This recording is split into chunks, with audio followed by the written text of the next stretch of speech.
Ok, bienvenue sur Putain Skateboard.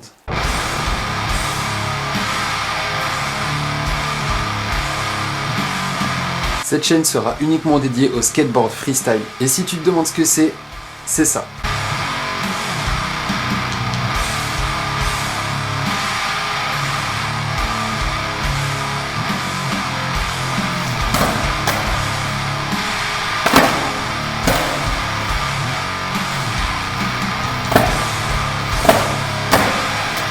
Dans cette vidéo, on va voir comment bien commencer le freestyle et avec quel matériel. Vous avez peut-être remarqué que dans le freestyle, les boards sont un petit peu plus petites. Par exemple, celle-ci, c'est une 7.3 par 28,5.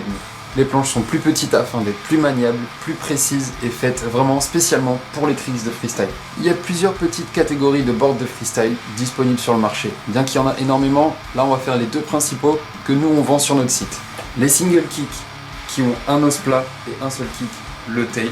Cette planche là sera parfaite pour tout ce qui est footwork, sachant qu'il n'y a aucun concave, donc tout l'espace est disponible pour les tricks. Elle sera pratique aussi pour les pogos et les truck transferts, car avec le nose plat, il y a beaucoup plus de facilité de se poser en casper sur un nose plat que sur un tail normal. Et pour les pogos, il y a beaucoup moins d'angles, donc le nose plat sera bien utile.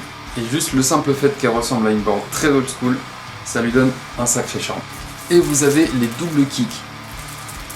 Les double kicks, c'est celles qui vont se rapprocher le plus d'un shape d'une board de street avec des dimensions d'une board de freestyle. Elle sera parfaite si vous voulez faire du freestyle un petit peu plus moderne avec plus de tricks en ollie, plus de flip, plus de rail flip. Le concave aussi sera bien utile pour faire des gros truck transferts où on met énormément de pression sur la board. Enfin bref, ce sera une board qui sera vachement utile pour tous les types de tricks. Elle est idéale pour commencer, une taille raisonnable, pas trop grand, pas trop petit. Celle-ci, c'est une 7.3 par 28,8.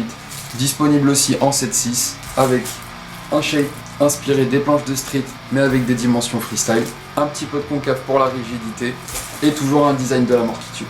Deuxième point important des planches de freestyle, c'est les roues. À la différence d'une roue de street où les roulements sont placés au milieu, les roues de freestyle, elles, ont les roulements placés sur un côté afin que la roue puisse couvrir l'axe, ce qui va vachement aider pour les tricks en rail ou en primo, bien qu'on appelle ça rail. Idéal pour la stabilité, pour pouvoir faire des tricks aussi qu'on ne peut pas forcément faire avec des roues de street comme le coconut wheelie.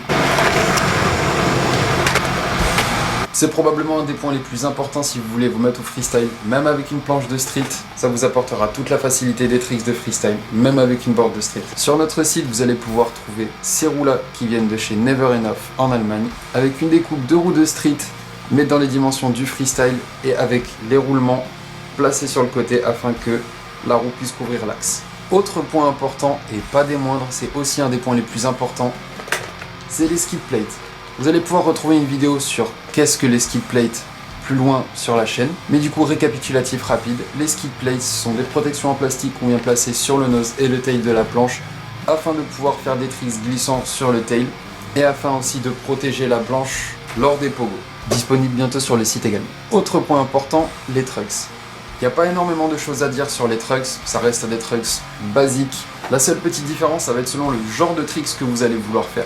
Si vous voulez plutôt faire des truck transferts et des pogos, dirigez-vous vers des trucks plus hauts, par exemple les Paris ou les Indep. Si vous voulez plutôt faire des shove it rapides, plus de flip et plus de footwork, dirigez-vous vers un truck plus moyen comme les Tensor ou les fils. Point important sur les trucks, il va falloir prendre une taille en dessous de ce que vous avez l'habitude de prendre. Par exemple, si vous roulez une board de street en 8, normalement vous allez pouvoir y mettre du 5,25.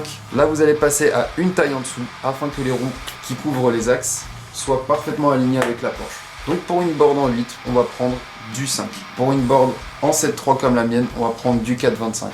Vous allez pouvoir retrouver un tableau détail sur notre site internet. Dernier point important sur les trucks, c'est les gommes.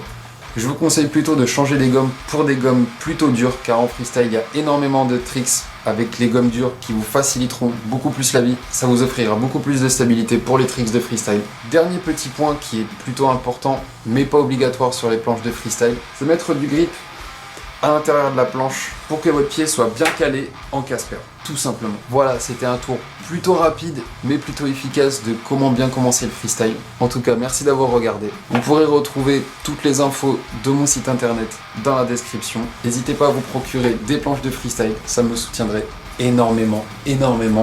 On se retrouve bientôt pour le premier trick tips de la chaîne. En attendant, allez rouler!